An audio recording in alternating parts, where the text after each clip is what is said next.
Wine and Crime contains graphic and explicit content which may not be suitable for some listeners. Listener discretion is advised.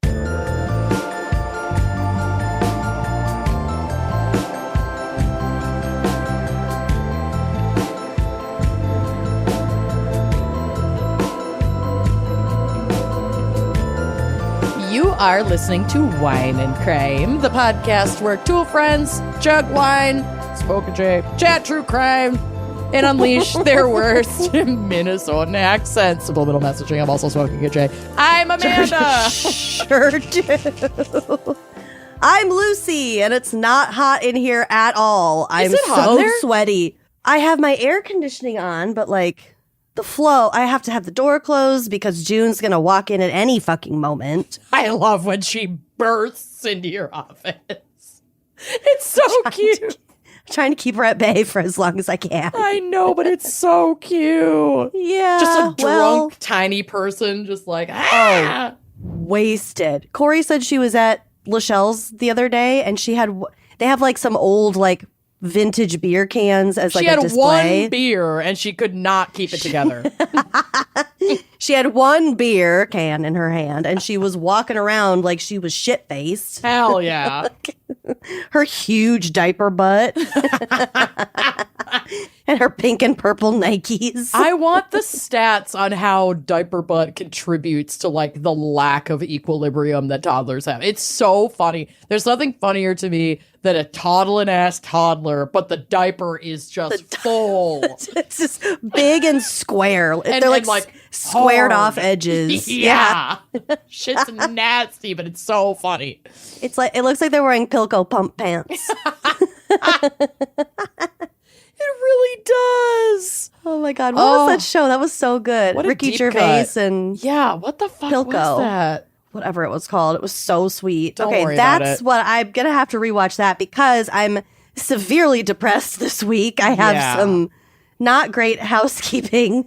On Monday, we had to say goodbye to Ghostface. Yeah, poor Lucy gets home from Boston. Being sick the whole time in Boston. Sick the whole weekend, then 12 hours after she lands. Had to put her cat down. It was a little more than 12 hours, but Corey didn't want to tell me how bad she was over the weekend. Aww. Like she hasn't been doing great for a few months. Yeah. She started getting really kind of rickety over the last couple of weeks. 18 years young. 18 years young. What a life. Just shy of 18. And as we've recently discussed, she's literally older than season 2 of The Hills. Yeah. Mm-hmm. Yeah. But yeah, I had a vet come to our house because taking her to the vet is beyond traumatic for her. No. If you live in Minnesota, Minnesota Pets does this, and they are the most amazing service. Do you want to shout out the service that you used in Iowa? I used Mobile Pet. Very nice. Mobile Vet. Mobile Pet. One of those two. Mobile Pet Vet. Well, they were great. They came with their little van and I took her outside and they did some blood work. They said her kidney levels looked pretty decent. Oh, this was when you had a mobile vet appointment before. This is before I left. Yep. This was the day before I left last Wednesday. I leave early Thursday morning. We're in Boston for TCPF. It was super duper fun. Except that I had a horrible cold the whole time. But you didn't get me sick. Oh, good. I felt like shit when I got home, but it wasn't a cold. Okay, it was good. just my body saying, please stop. Yeah, please stop. We had a great live show on Friday at the Virginia Wimberley Theater. That was so fun. So fun.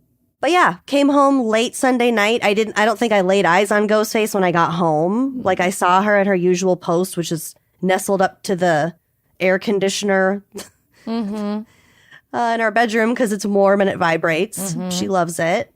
And the next morning, I went and got her to bring her downstairs to feed her because I've been having to like move her. Yeah. And she won't couldn't go down to her food. Yeah, that was a recent progression over the last couple of weeks. So I went and got her and she couldn't move her back legs. No. She couldn't stand up for more than a few seconds. She was not interested in her food, but she couldn't like move away from it. So I dropped June off at daycare. I called a company. It's called Laps of Love. That's what I'm going to shout out for sure because they do in-home euthanasia services in Des Moines. I think they are a chain. I think they're all over the place, but they were so compassionate and so nice to talk with over the phone. They just made me feel like, okay, they work with people who are putting down their dying pets every day. They are so sensitive. They know what they're doing. Oh, yeah. So I called them and they were like, we have an opening as early as this afternoon. And I was like, fuck. Yeah. But it was obvious that she wasn't going to get better. She could not move. And that lady lived with dignity her whole life. She was sure always did. so reserved and so like clean and tidy and just like exact that I didn't want her to like slide into pooping herself and not being able to clean herself and things like that. She would have hated that. And I don't think she was really there like mentally anyway. So I do want to share like the coolest part about this because I think that it would be fair to wonder if I like kept her skeleton or something. Right. She did not. No, we sent her with Laps of Love to go get privately cremated. So we'll have her cremains back in 7 to 10 business days. And Lucy shamed me for not spending the extra money to do that with Callie. I was like, no, the paw print is enough. It's an extra couple $100 to do the private one. Yeah, because that's the only way to know that you're actually getting your own animal's ashes back. And like that doesn't really matter. But in the moment, I was just like, upsell me on everything. Oh, for sure. I didn't even bother getting any ashes. I was like, she can go be with all of her other dog friends in the pit. Toss her in the pit. Corey and I are gonna get Ghostface tattoos with the ashes and the ink. Oh, I love that. That's amazing. I might get a star added to my moon. Cute. That's perfect. Anyway, so the coolest part, so right before she went, she asked if I wanted some of her fur, and I was like, yeah, and I thought she'd take out like a dainty pair of golden scissors and like clip a little lock. It's just head shears. She took like a man's, like a trimmer. And she asked where like a manscaped. She asked where I wanted it, and I said the back of her head because that's where I always like to kiss her. You know, it's my favorite little tuft of fur right on the back of her head. Oh, so she just, and again, they did such a sweet job, but in reality, it was just like little. So she had a little bald rectangle on the back of her head. Oh, don't tell her. This was before she got the shots, too. Yeah. So we were like saying our goodbyes, and I was just kind of giving her a little side comb over. I'm going to send you to your maker looking just right. No bald spots for our girl. I got you. Ugh. So they gave her the first shot, which like put her to sleep like. The I don't care drugs. The I don't care drugs. I want that. Oh my God. And the vet was so sweet. She was just like, this is just going to make her feel really, really good. And so you can have like your last couple minutes with her, like holding her and cuddling her and letting her know that you're there and you love her and all that stuff. But being able to like hold her and she won't feel any pain or anything. She's going to be feeling good. Yeah. She's going to be on the moon, our girl. It's like, yeah. Like a little bit of heroin maybe. Oh yeah. And honestly, that would be the best way to go. Girl, let her have it. She's earned it. 18 years young. Yeah, and by the time like the vet got there, she went downhill so quickly, and I'm very grateful for that. By the time the vet got there, she was pretty much there anyway. Oh. I don't think she would have lasted another 24 hours. You know, I'm glad she didn't do to you what Callie did to me, which was like, we had her big last day, and she was like, hell yeah, like on the last burst of energy. Took a nice long walk. Her back legs had barely been working. The day we're putting her down is the day she's like, I'm walking here. See, I was so afraid that was going to happen because I also ordered Jimmy John's because that Jimmy John's ham is her favorite thing. Oh, she ate like 2 full circles of ham. Good girl. And I was like, don't like get your energy back. Oh yeah, Callie had 2 chocolate chip cookies, a pup cup, a nice long walk, did a full photo shoot. She's smiling. She's smiling. I'm like, Jesus Christ, you fell down the stairs 2 days ago. What is going on?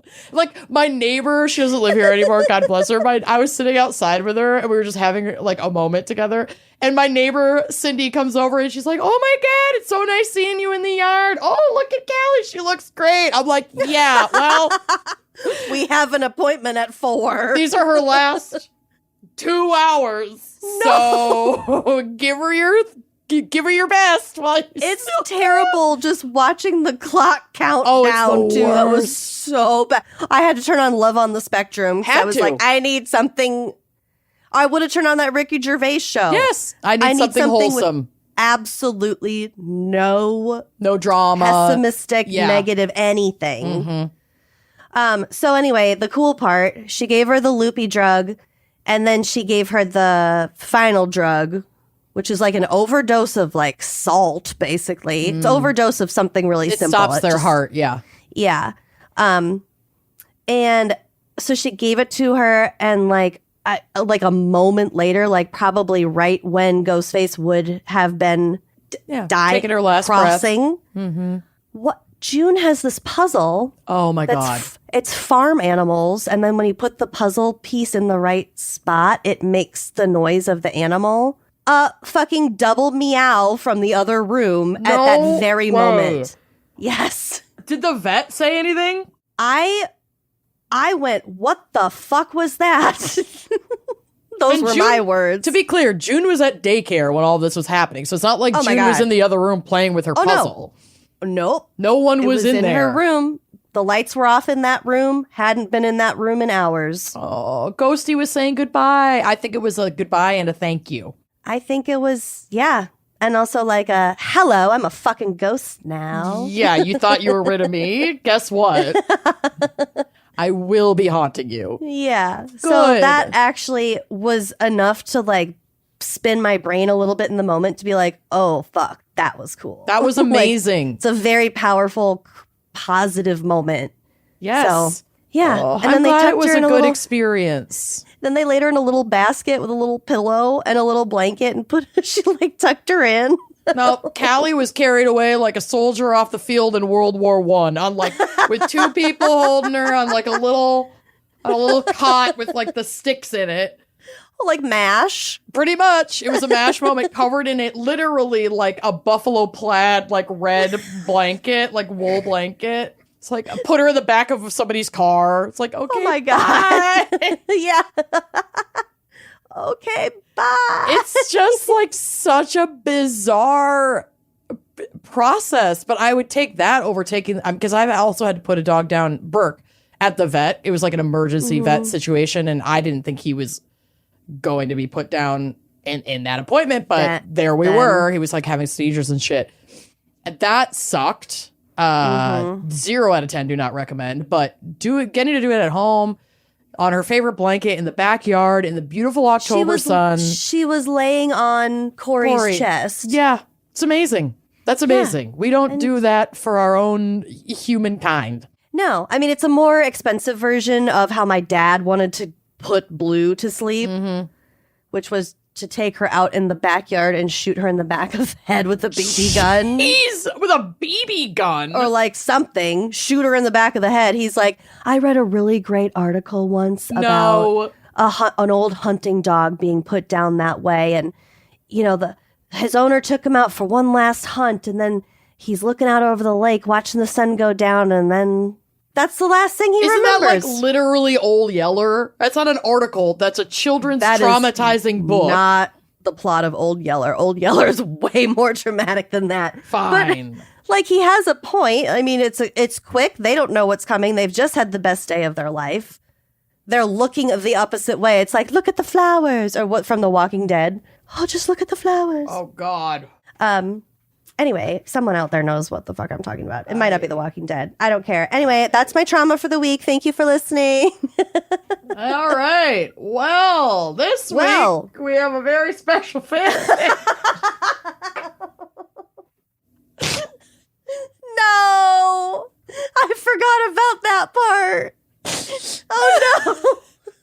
Lori Vanderpool, I'm so sorry. From Angel on Earth, Lori Vanderpool. who has selected the topic of Black Hills Baddies. Yeah. Little South Dakota mama over here. Oh, beautiful. God bless her. Oh my God. Well, we're a solid 17 minutes into this episode. It's fine. It's fine. The only recommendation that Lori gave for a wine pairing was red ass wine. So I went looking for a South Dakota winery and vineyard, and I found the stinking cutest place. It's called With the Wind Vineyard Winery. It's in Hill City, South Dakota, and they also have a location in, people are going to make fun of me, Rosholt, South Dakota. Rosholt. The results are in, and With the Wind Winery is extremely cute. They have such a fun selection of wines, and one of the ones that is a red-ass wine that I really want to try is called Sweat-a-Weather. How stinking cute. The labels are adorable. Lucy, you would love. The Berry Crush looks so cute. It's a rosé. The Peachy Keen. It's a Frontenac Gris, so that's like a... Frontenac is a grape varietal that grows in cold climates. We have a lot of Frontenac. Frontenac wines in Minnesota as well. These are so cute. Berry Crush. Yeah. Are they not just the cutest? So the reason, now this is where I'm going to be kind of an asshole, but anybody can get whatever they want. Okay. The reason I'm leaning toward the Sweat-a-Weather, if we want like a red ass wine, is that while many of the wines that they produce are made with grapes that are grown right there in South Dakota, the Sweat-a-Weather red is a Merlot, and they source the grapes from San Joaquin in California. So when it comes to white wine, when it's on the sweeter side, I'm like into it, especially a sweet summer white. Like I'm down. And a lot of the cold climate grapes do tend to yield a sweeter wine. But our fan picker wanted a red ass wine. And when I pick red wine, I prefer it to be a little on the drier side and not quite as sweet. So Lori said, I looked up her email. She suggested red ass wine, which is made in the Black Hills. And is the only wine I actually enjoy.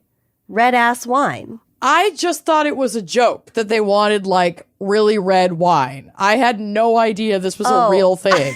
Didn't even notice that you weren't looking at red ass wine. I'm looking it up. Prairie Berry Winery. Red ass rhubarb. Okay, so yeah, this is a Black Hills City, South Dakota winery. So we're just gonna do a twofer here. Great. And red ass wine. Oh my God, I feel like such a little bitch. Our wines. I really was like, oh my God, funny. Okay, I could pick a red wine. And then I was like, I'll go the extra mile. Like Crayola red. I'll go the extra mile and find a South Dakota winery. Meanwhile, Lori already did all the fucking work. I just looked at the spreadsheet. I didn't look at the email. I never look at the email. Had I meant just red ass as a description, it would have been lowercase and hyphenated. Fair. So, yeah, Prairie Berry Winery, red ass rhubarb.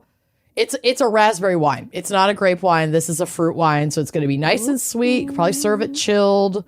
Over ice. Yeah. I mean, make it a sangria, make it a little spritzer, make it a cocktail. I bet this with some like fresh fruit and sparkling water would be so good.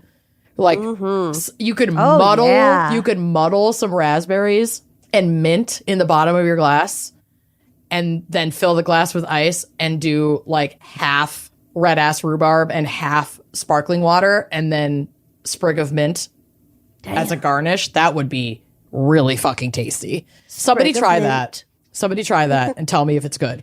So yeah, if you're looking for a nice sweet red, you could go with Lori's pick, the Prairie Berry red ass rhubarb fruit wine, Erblingers fruit wine. Or if you want something that's a little bit more in the regular red wine category, you could go with the Wind Winery's Sweat-a-Weather Merlot. Both priced beautifully in that like $20 range. Very affordable and locally made. Come on now. I know, God bless. I'm drinking Kirkland Lime sparkling water and smoking a big fat J that a friend rolled for me with the cutest little papers that have like mugs of root beer on them. Aw, is it flavored? It's not. But I am using a lighter that a listener bedazzled for us and tossed up at us. It's so beautiful. It's so cute from the Boston show. And then they also gave me this really cute little one-hitter that you can tell I have already used. So I have that because that She's listener... a little charred. She's a little charred. That listener also tossed weed on stage, and I have that in my grinder right now. So I'm going to be kind of going back and forth between some choices. I have a little smorgasbord. What are you sipping on? Water, but I also have these Scotcheroo peanut butter chocolate squares that I impulsively bought at Hy-Vee earlier today. Because I deserve it. You do. So let's take a break to hear a word from our sponsors so you can smash one of those in your mouth real quick. I love it. Let's do it. Summer is in full swing, and you get that pull, that urge to refresh the closet. But you gotta not waste money on pieces that you're only gonna wear for one season. Fast fashion, get out of here. And that's where Quince comes in. Their clothes are timeless. They are incredibly high quality. They feel luxurious. They look elevated. The quality is way beyond what you would expect for the price. It's actually wild. And it's the kind of wardrobe upgrade that just clicks. They have so much to choose from. From like, for example, 100% European linen tops starting at just $30. Washable silk dresses and skirts and soft cotton sweaters. These are versatile, warm weather pieces that you're going to reach for again and again. And year after year, because it's not going to be like a one and done. I hate it when I buy something with like one specific event in mind. Right. Or a very particular scenario. And Quince is just not like that. Everything is just, like Amanda said, so elevated, so affordable.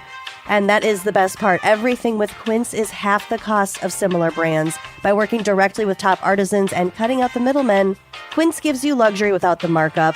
And Quince only works with factories that use safe, ethical, and responsible manufacturing practices and premium fabrics and finishes. You're gonna find something that you can't live without if you go to their website. I'll check out their shoes and their jewelry also. Oh, it's so cute. I can't even.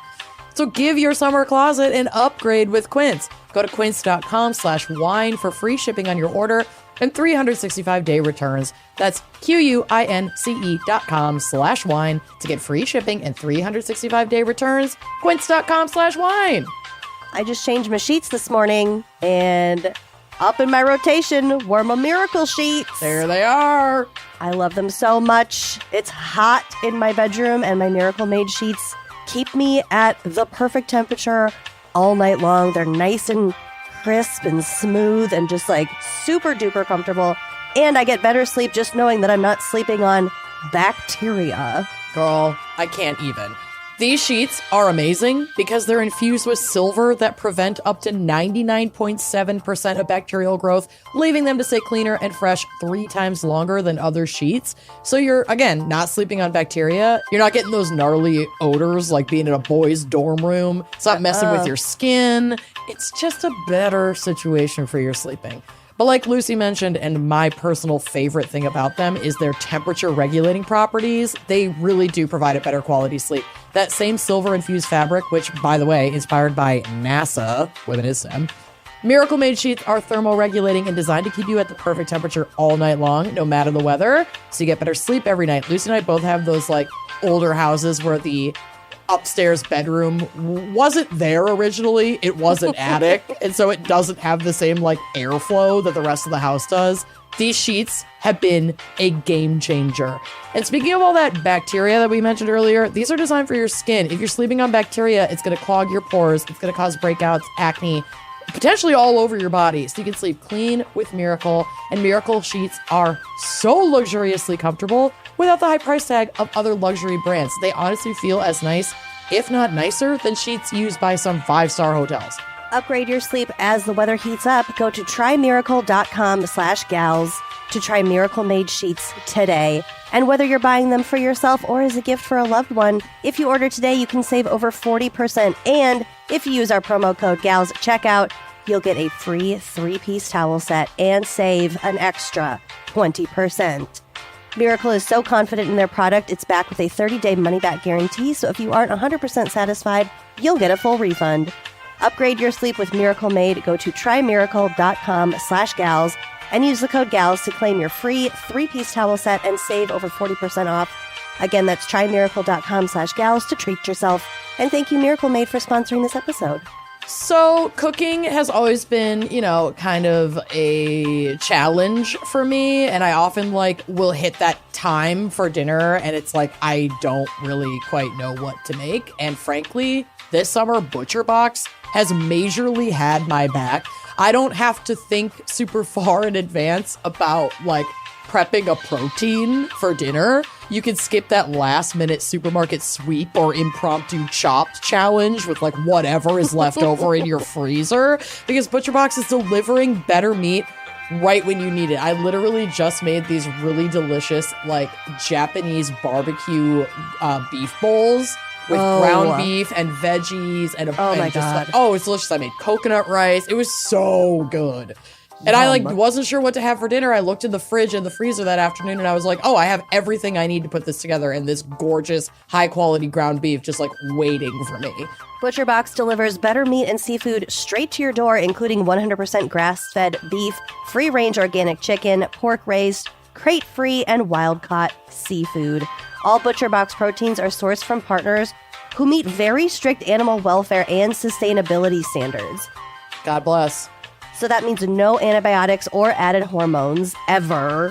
You're eating better food. It's better for the environment. It's better for the animals. It's better for the ecosystem. It's better for you. It's better. Whether you're feeding a growing family or trying to eat clean without the stress, Butcher Box offers curated or fully customizable plans that fit your schedule and your preferences. It's smoking season over at this household, so we have the smoker out. We've been smoking chicken.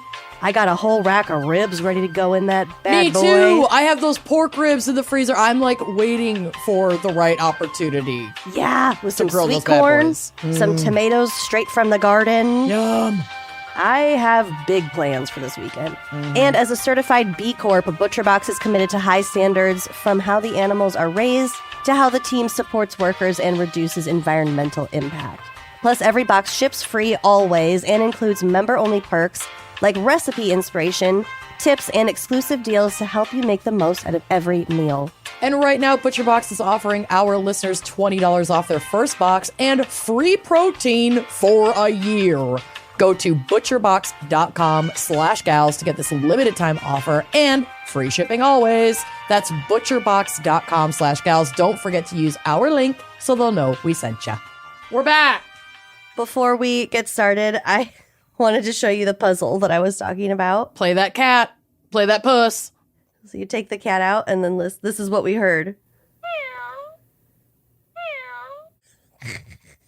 The way I would have completely lost my fucking mind. I would have needed to get the shot. I know. If that... Give me the loosen up one. Yeah. I need it. 20 cc's. Stat. Somebody sedate me! And here's her little tuft of fur. Oh, it's a big chunk. I know. It was a big hole. That is really cute. I know. And poor thing. It's a lot. That's a lot. You could damn, I didn't know your fur was that thick. You could really. Make a tiny cat figurine that you could pet. I know. You should talk to your friend. Your taxidermy friend. Greg.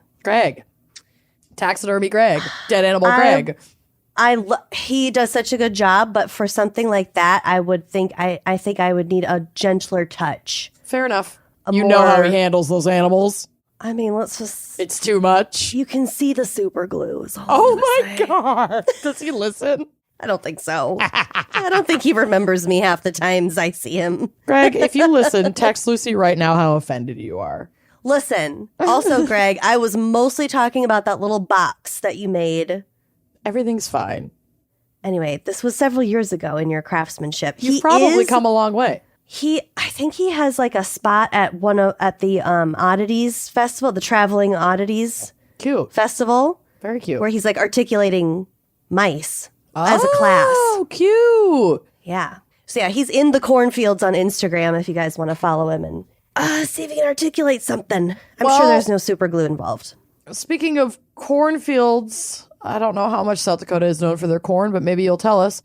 Lucy. I won't.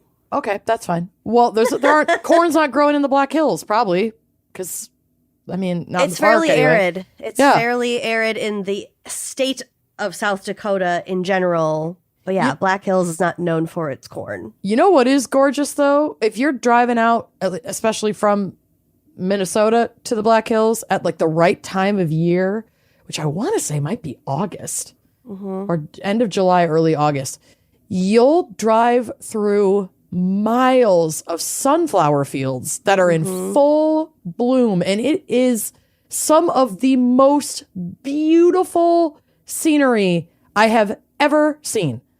South Dakota so is gorgeous. I love the Dakotas. You do. You really do. They're beautiful. Yeah. The landscape is, Exquisite.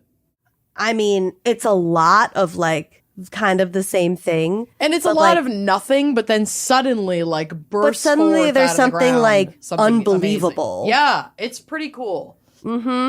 South Dakota in specific. So the Black Hills is an isolated mountain range rising from the Great Plains of North America in western South Dakota, extending into Wyoming. It's the area, I mean, I don't know if you can really like draw an exact line around it. It's roughly 5,000 square miles. I have a picture on the drive of roughly the area. Yeah. That was outlined in various treatises, which we'll fucking get to.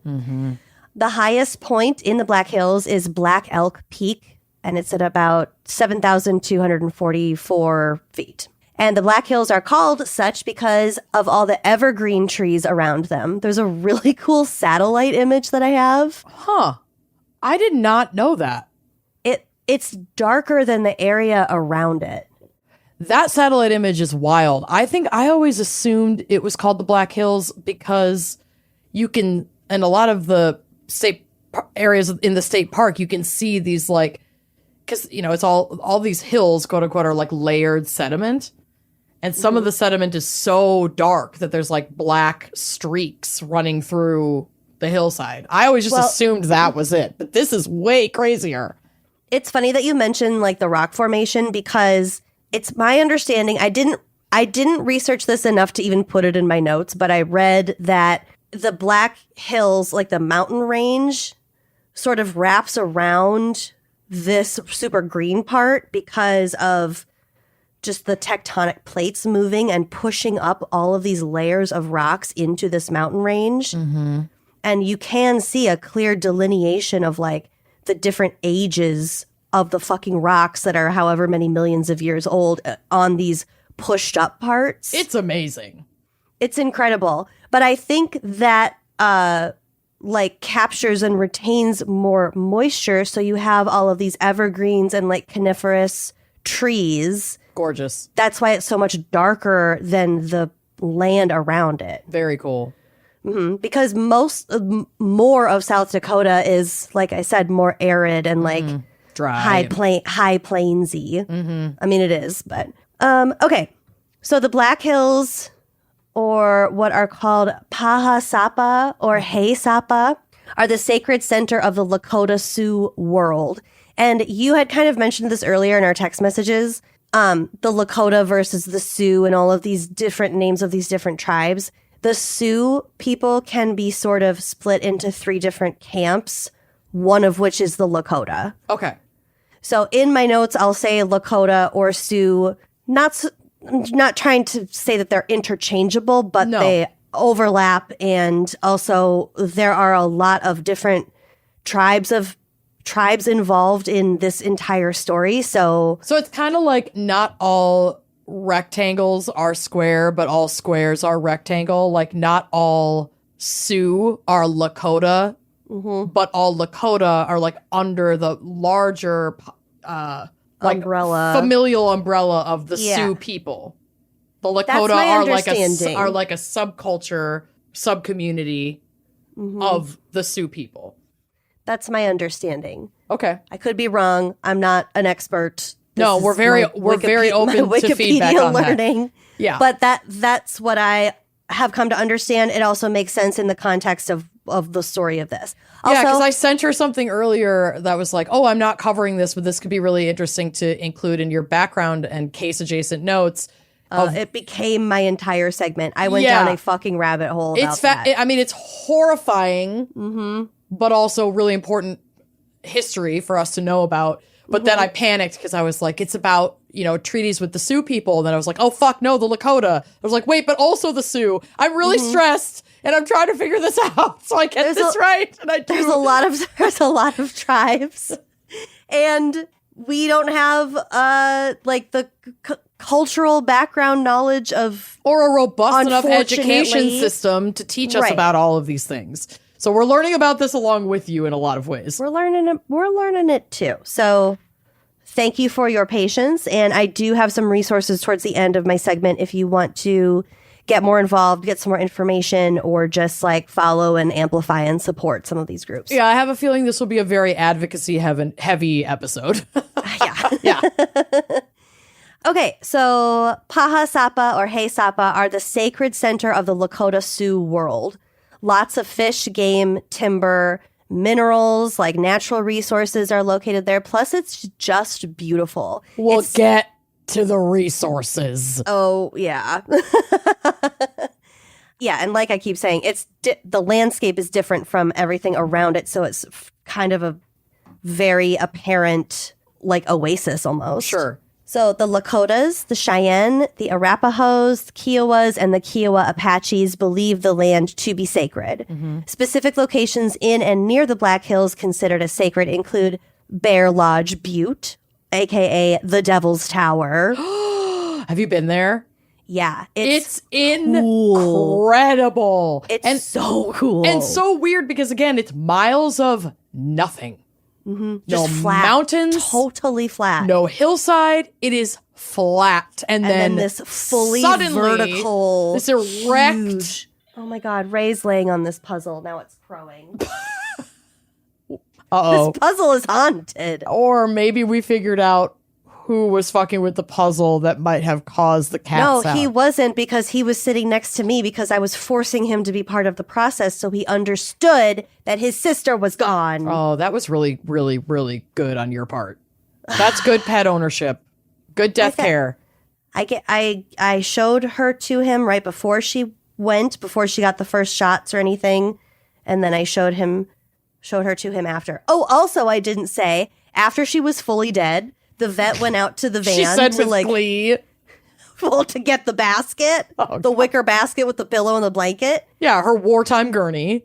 And Corey was still holding her, and we were kind of okay, it's over, the relief stage. And then he kept the lady wasn't coming back for a couple extra minutes, and I said, "Do you want to keep holding that dead cat, or do you want me to grab her from you?"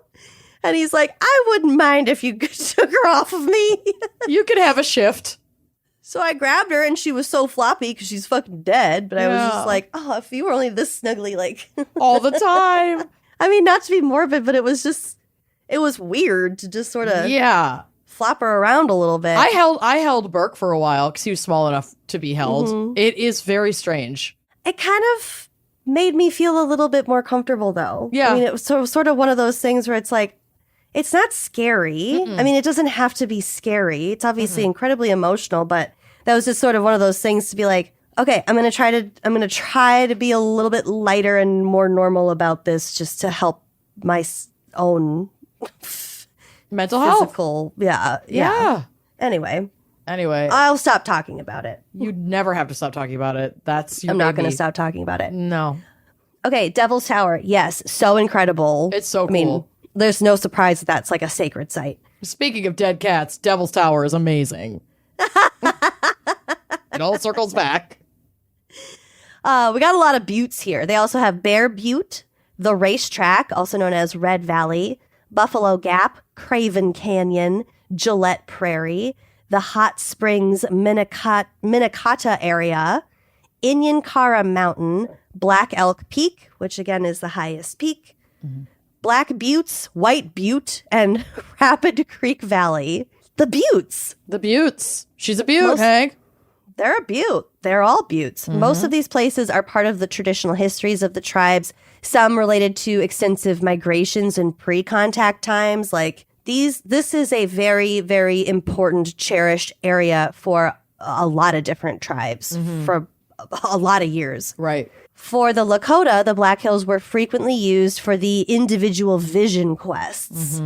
I didn't go too deep into this particular tradition, but also kind of a cool fun fact. I don't know how fun it is, but Lewis and Clark were at least one of the first white settlers to encounter the inhabitants of the Black Hills. Oh, God. So they were one of the first ones to like get there. And they were treated very nicely, and they left on good terms with them, at least as individuals. Obviously, yeah, what came to pass, genocide followed, but as a result of this exploration was not great, but that first encounter wasn't a violent one. No. Okay, so one of their culturally significant features is a mountain face called Tunkasila Sakpe, later named the Six Grandfathers, so named by Lakota medicine man Nicholas Black Elk after a vision. I don't know if this Black Elk is the same as Chief Black Elk, which we'll get to later. But he was a medicine man. There's this beautiful mountain face that they originally thought is the place where their ancestors like came from. Oh, wow. So the Six Grandfathers, does that ring a bell to you? It does, because I've been to the Black Hills many times, and we've gone to like the museums, but I don't remember all of the information. Well, she looks a bit different today than she did back then. Yeah. So this article said the vision was of the 6 sacred directions: west, east, north, south, above, and below. That I remember, because I was like, oh, cool, that was like included. 3-dimensional. Yeah. The directions were said to represent kindness and love, full of years and wisdom, just like human grandfathers. The granite bluff that towered above the hills remained carved only by the wind and the rain until 1927, when a KKK leader began his assault on the mountain. We'll get back to it because, of course, the Six Grandfathers is now known widely as Mount Rushmore. I was going to say, yeah, that's so fucked up. We'll get back to it. It all circles back. In 1868, the Sioux, and again, primarily the Lakota, but also not just Lakota, and also not just Sioux, I don't think. Right. They were promised permanent title to the Black Hills in the Treaty of Fort Laramie. The government promised in this treaty that the Sioux would have ownership of the land forever and pledged to, quote, set aside for the absolute and undisturbed use and occupation of the Indians herein named. So just FYI, there were 2 treaties of Fort Laramie. The first one was signed in 1851, and it's sort of had the same vibe. Gist. Yeah. But the U.S. government in the first one promised to pay each tribe $50,000 annually and to extend protections in exchange for basically sharing the land. But not only did the U.S. government reduce the payment to $10,000 annually, they didn't really do any fucking protecting, and they also only made one payment that whole time. No, because they didn't want to protect the land. Right. They wanted to protect the people. Harvest the land. Oh, it gets so much worse. I know. So they are calling this huge area the Great Sioux Reservation. And it's supposed to be completely protected from white settlement. I have a picture on the drive. I just want you to take note of how large of an area this is. Yep. So we go from like southwestern North Dakota, the western half of South Dakota, basically the western half of Nebraska, into Colorado, and then the eastern half of Wyoming, and then some of southeastern Montana. Yeah, it's a very considerable large amount of land. It's a considerable amount of land. Of course, it is still restricted and you're putting boundaries on the indigenous people who live there. Mm-hmm. But they were okay with this deal as long as the U.S. held up their end of the bargain this time. Mm-hmm. So everything's great. They're on their sacred land. They have this pretty good, decently sized chunk of land that includes the Black Hills. Mm-hmm. It's great for exactly 6 years, when in 1874, some trespassing white miners led by Colonel George Custer, ever heard of him? Custer State Park. Yeah, I've been there. It's beautiful, but It's fuck beautiful. that guy. We I shouldn't know, be they naming just things changed after the this name. fucking man. The Just fuck? change the name. They violated the law and went into the Great Sioux Reservation and dug around and discovered gold in them thar hills. Yup. So these motherfuckers then leave and start to advertise it publicly. Hey guys, there's Gold a rush. lot of gold over here. So thus the Black Hills Gold Rush began. Mining towns are established in the Black Hills. People are just fucking flowing in. 2 years later, the Homestake Gold Mine opens. I have a picture of it if you want to look at it.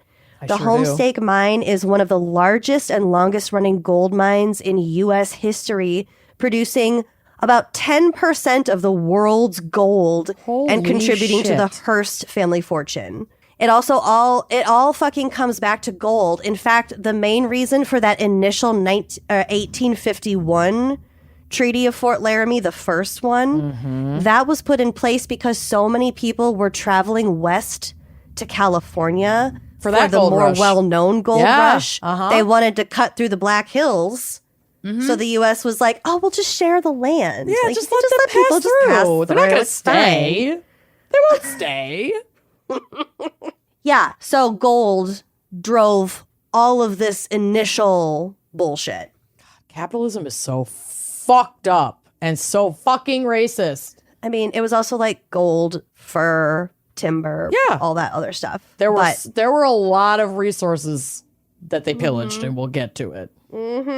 So yeah, the government constructed roads and railroads within the Great Sioux Nation, breaching the 1868 Fort Laramie Treaty and sparking several conflicts with Colonel Custer and the U.S. cavalry.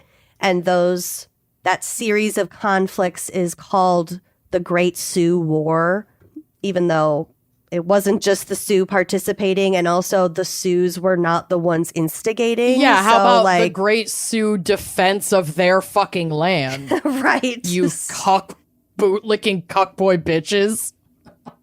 Words matter. Words matter. When the Sioux and their allies defeated, i.e. fucking decimated and killed all of Custer and his soldiers at the Battle of Little Bighorn, Ask me how much I care. they annihilated them. Bye-bye. Bye, bitch. The Little Bighorn is I can't say like a favorite, but It's hardcore.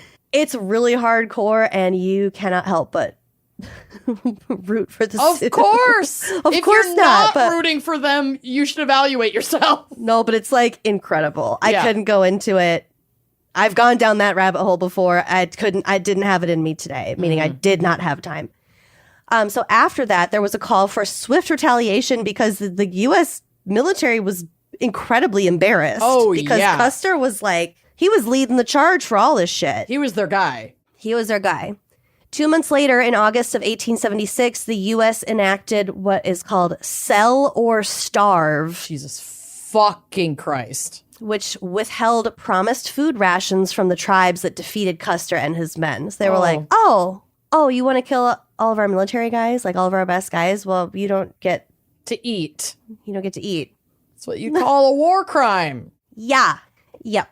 With the Lakota people starving and suffering, the U.S. did what the fucking U.S. does, here and abroad, turns out, unilaterally imposing the Many Penny Agreement, claiming the land and officially removing the Black Hills from the Sioux Reservation by passing the Congressional Act of 1877. So the people who were there were forced to relocate to smaller reservations. I think there were like 5 of them. And these reservations were on land that was like officially deemed useless by the government. That it didn't have any resources. It was just barren, dry, just a place for these people to go, not a place for these people to like live, you know? The controversies around this act state that the government purchased the land from the reservation, but there is no valid record of this transaction. It didn't happen. They just took it. So this is just pure, utter evil, reeking bullshit. And here we are, dealing with the same bullshit today. Further genocidal efforts by the U.S. military ensued, including the Wounded Knee Massacre. This is another whole rabbit hole. Like all of these... I think I've learned about these things independently, and I haven't really strung them together geographically, maybe, but not like timeline wise. Like these things happen one after the other, and it was not that long ago that it even started. Okay, maybe this is like a woke high take on that, but I was thinking about this as well when I was writing my notes and even now I like have skipped ahead into some of my notes section and just quickly remove things that you've already covered because they're like very closely related. But like how we are taught in the white public school system is so disjointed, and I think very intentionally, because I feel like we're less easy to control if we are raised with an educational knowledge that like all of these things are interconnected.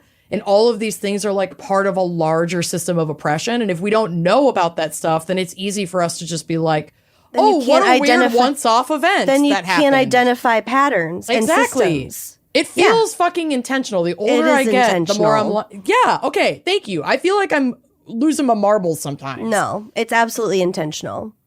It's to keep us from a young age relying on and trusting the government. Which it's brainwashing. Which we really shouldn't do. No. But at a certain point in your life and in like, you know, the existence of the country, you're not left with many other choices. But yeah. I mean, another example of language here. The Wounded Knee Massacre, you often hear it referred to as the Battle at Wounded Knee. Yes. It was not a battle at all. No, it was they came a and massacre. slaughtered people. Yeah. So on December 29th, 1890, so this is, again, just a few years down the road from what we've been talking about, the U.S. Army attempted what they called the Pine Ridge Campaign, ostensibly to disarm the Lakota people who were camped near Wounded Knee Creek on the Lakota Pine Ridge Reservation. And you said 1890? 1890. So yeah, like you're saying, that was less than 30 years before my grandmother was born. This was not a very fucking long time ago. And going the other way, that bullshit act was 1877. So this is just 13 years after that fucking tragedy. Okay, so Pine Ridge, I believe Pine Ridge is one of the 5 reservations that the Great Sioux Nation was relegated to. So there were anxieties among the local white people about the Lakotas doing some weird ritual stuff. Oh, they're evil. We saw they're them violent. These weird dances, and they were throwing things and shouting things. And from what I read, it was what they call a ghost dance, which is like it's just a regular ritual one of many rituals that they do. It's their fucking right to do whatever cultural ceremonies they fucking want to do. Yeah. What weird shit are you doing? Like pouring water on a baby's head? And it was like specifically called out. It's like the white Christians are like, oh, they're being weird. Fuck and off. They're summoning the devil. Like it was very like Christian coded. Yeah. I mean, it was the Christians. You don't even know if they have a devil in their culture. And if they do, it's you, about bitch. That? You think they had there's no cultural sensitivities. There's no logic in that way. I mean, when people are ruled with a religious brain, that's the last thing in the door. Yep. So they're like, oh, they're rising up. Something's going to happen. Cops, come take their guns away. They're going to rise up. So these soldiers come to disarm the men of the tribe, and They're going around. I think they only recovered like 38 rifles, but there's 350 people, Lakota people in this camp in the first place. They recover a very minimal amount. It's not like they're heavily armed. They're not they're barely armed. Yeah. Like they're not stockpiling weapons to like take over the church, you know? They don't want it. I promise you, girl. They don't want it. They don't want it. We don't want your Beanie Babies. Please stop trying to sell them to me on Facebook Marketplace. We don't want them. So some of these older tribesmen are getting pissed off. They're just like, you're talking to our guys like this, you know, like you teenager U.S. soldier. Yeah, stay in your fucking lane. I'm not bothering anybody. I'm just they were like living my life. Proud Boys or like, you know, pathetic like ICE agents trying to toss, you know, these people's homes. Right. And not finding anything. So some of the older guys are just like, you're pathetic. Get the fuck out of here. Please go away. We fucking hate you. So this is from Wikipedia about what is purported to have happened. Specific details of what triggered the massacre are debated. According to some accounts, Yellowbird, who was an older medicine man, began to perform the ghost dance, telling the Lakota that their ghost shirts were bulletproof. As tensions mounted, Black Coyote, who I believe... Black Coyote is an older guy, and he's, like, deaf. He's like stubborn and deaf. Sure. So he refused to give up his rifle. He spoke no English and he was deaf and had not understood the order in the first place. Right. Another Lakota said, Black Coyote's deaf. And when the soldier persisted, he said, stop. He can't hear your orders. Yeah. You're not being louder isn't going to help. He can't fucking hear you, even if he could understand you. I can just see this escalating, and this is just history repeating itself. You just see. Well, yeah, this see all the shit that's going on today. It's just the same fucking like shit. Cops killing people of color with like disabilities or autism, and white people getting nervous because they're doing something weird. Yeah, they're having a barbecue in the park. It's something I don't understand. That's not part of my culture. People enjoying each other and having a nice fucking time. Shut it down. So at that moment, 2 soldiers seized Black Coyote from behind, and allegedly in the struggle, his rifle discharged. At the same moment, Yellowbird, the medicine man, threw some dust into the air, and approximately 5 young Lakota men with concealed weapons threw aside their blankets and fired their rifles at Troop K of the 7th Cavalry, I think. Fuck yeah, get them. After this initial exchange, the firing became indiscriminate. So Chief Spotted Elk was killed. Sorry, this is Spotted Elk. I was thinking Black Elk and Spotted Elk were the same. They are not the same person. Chief Spotted Elk was killed. Women and children fled to a nearby ravine to hide. And then, like, once all the men were wounded or down, some of the soldiers fanned out to find people, to finish off the wounded, and also to hunt down said women and children who had fled. Jesus Christ. And then there was a 3-day blizzard that prevented any kind of rescue or recovery efforts.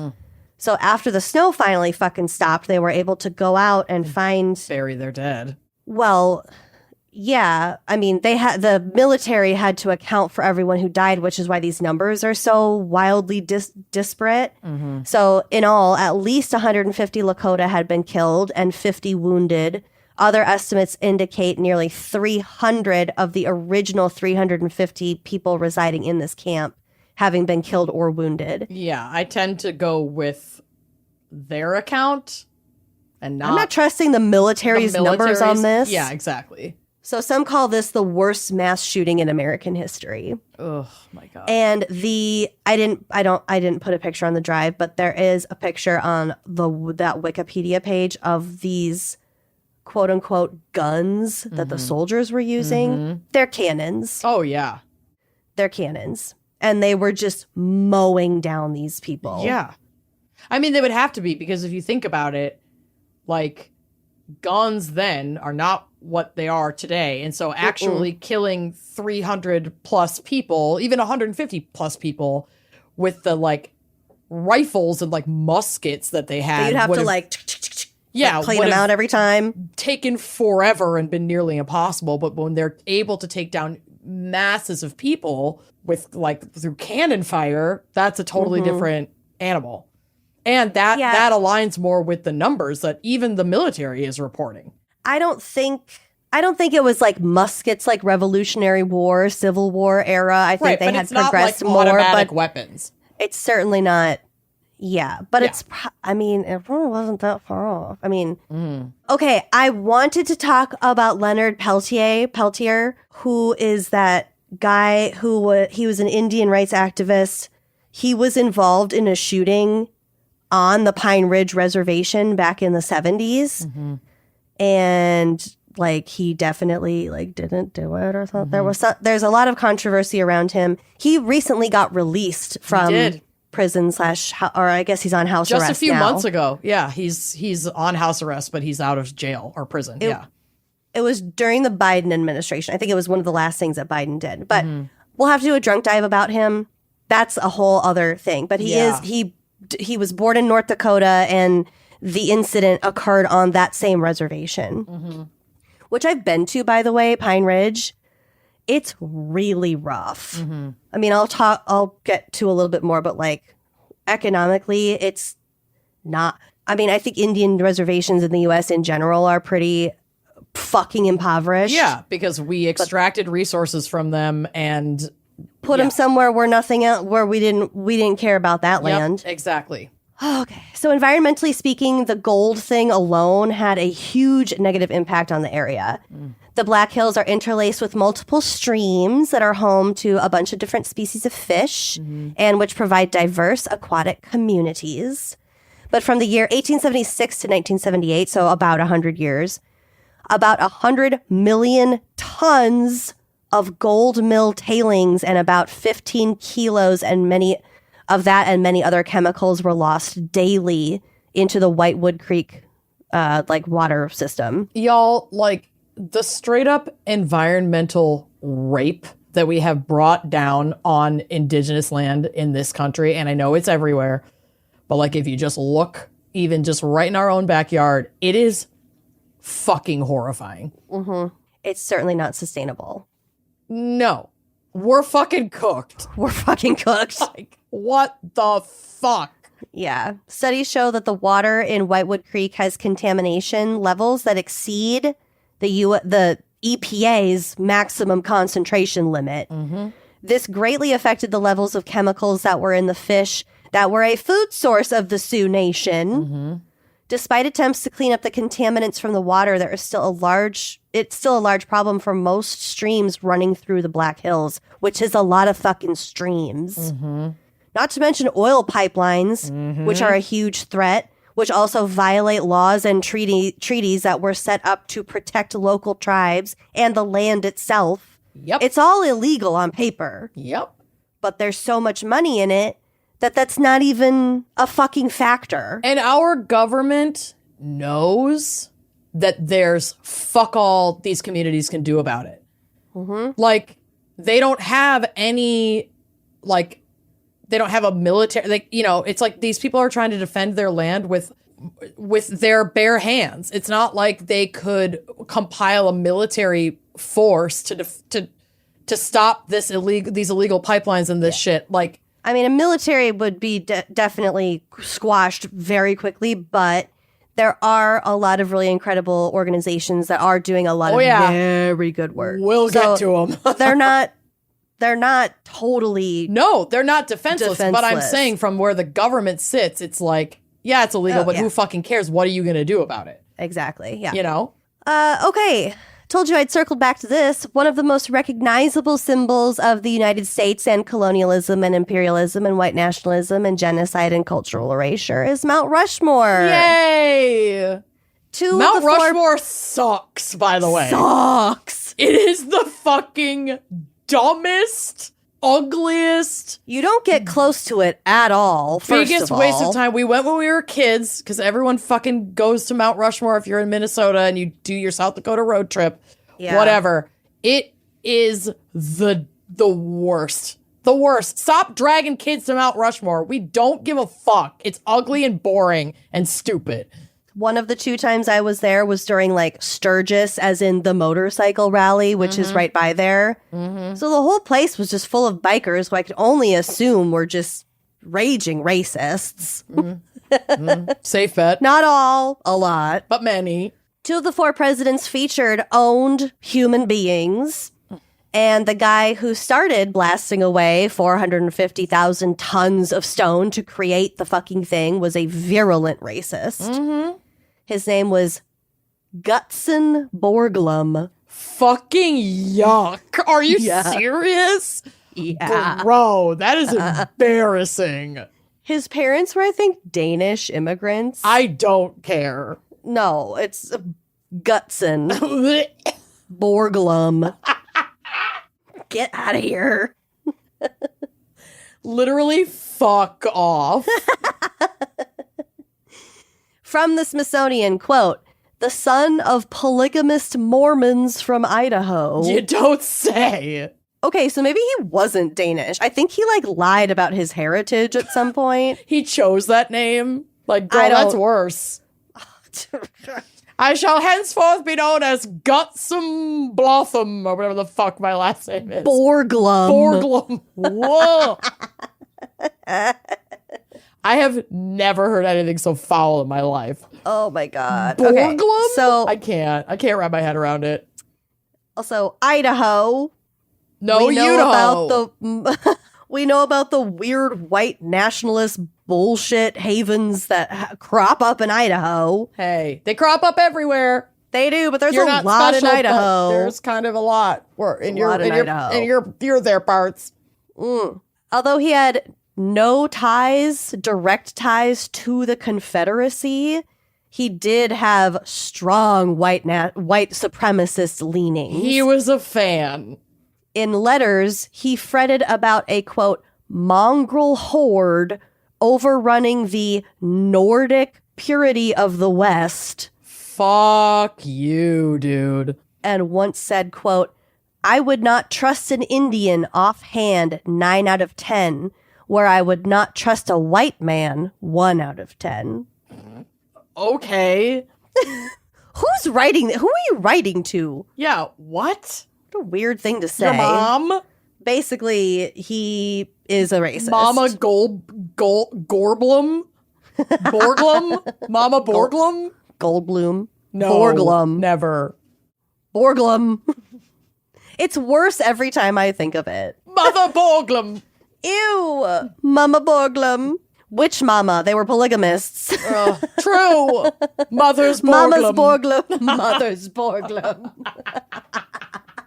Ish. Hey, don't pull on that. My rabbit is being an absolute fucking menace right now. Good. Bro, you know what? Your time's over, pal. Yeah, all right. Get back in there. Jesus Christ. Trying to pull down my Goomba. What did Goomby ever do to you? Ew. So above all, he was an opportunist. He aligned himself with the Ku Klux Klan, an organization reborn after it had faded after the Civil War, in a torchlight ceremony atop Stone Mountain in 1915. I think Stone Mountain is in Georgia. It said it elsewhere in the article. I just didn't include it. Okay, while there isn't proof that Borglum officially joined the KKK, which helped fund the project of Mount Rushmore. Yeah, guys.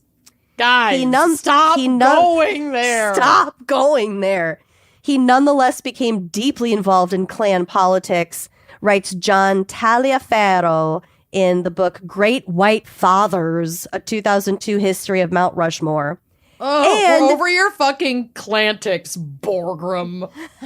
He also, Borglum named his fucking son Lincoln. Okay. Isn't that gross? Oh, I hate it. Borglum. For some reason, that just really You know what? rubbed me in a horrific direction. Okay. Current CEO and president of NDN Collective, Nick Tilson, stated, quote, "What South Dakota and the National Park Service call a shrine to democracy is actually an international symbol of white supremacy." Yeah, and it's fucking disgusting. And by the way, NDN Collective is an indigenous-led organization dedicated to building indigenous power through organizing, activism, philanthropy, grant-making, capacity building, and narrative change. We are creating sustainable solutions on indigenous terms. NDN. You can learn more at ndncollective.org. I love it. In 1980, the Supreme Court ruled in U.S. versus Sioux Nation that the Sioux Nation never received just compensation for their land, writing, quote, "A more ripe and rank case of dishonorable dealings will never, in all probability, be found in our history," end quote. Joke's on you. Yeah. You didn't meet Donald Trump.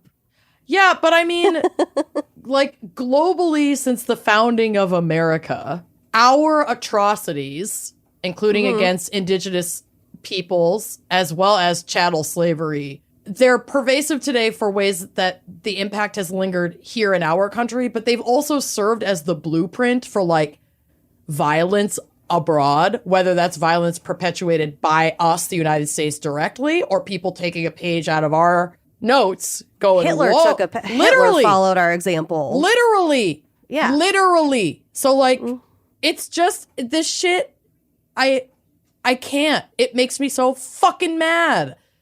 Why is that still open? Why is that still fucking open? Mount Rushmore should be fucking closed. And get put a Spirit Halloween sign over those fucking faces. We're done. It just seems so optimistic, like that particular ruling. Oh, this is the worst thing that will ever, in all probability, be found in our history as a nation. No. Not even close. It's terrible. It's bad. But we've been terrible this whole time and continue to be. We're just beating our own record. Yeah. We're only competing against ourselves at this point. And we're winning. We're driving ourselves win. into the dirt. So the court concluded that Congress had failed to, quote, "make a good faith effort to give the Indians the full value of the land." So the court ordered, quote, "just compensation to the Sioux Nation, and that obligation, including an award of interest, must now at last be paid." So they awarded the Sioux $102 million at the time. This is in 1980, which was set aside in a trust until they decided to accept it, I guess. Today, that fund, untouched, has grown to over $1.3 billion. But they refuse to take the money. Yeah, I mentioned this in mine too. It's like, you know what? And good for them. That money is soaked in the blood of their fucking ancestors. And that money came from the scraps that we were willing to toss them. And they had way too much fucking dignity to be like, no, we're not going to accept these scraps. And then the second you accept that money, that's like a symbolic acceptance of everything that we have done to you and your people. So, like, yes, reparations need to be paid to indigenous communities and the descendants of enslaved Africans. And I understand why the Sioux would be like, fuck off. We don't want your fucking blood money. Just give us our fucking land back because y'all are just destroying it. It's so much more than that. So this is from PBS. Pine Ridge Reservation stretches across some of the poorest counties in the United States. Plagued by an unemployment rate above 80%, arid land, few prospects for industry, abysmal health statistics, and life expectancy rates rivaling those of Haiti, it's no wonder outsiders ask, why do the 9 tribes constituting the Great Sioux Nation, including those on Pine Ridge, staunchly refuse to accept the $1.3 billion from the federal government? It won't fix a goddamn thing. The land is barely livable. It's not. It's not about the livability of the land.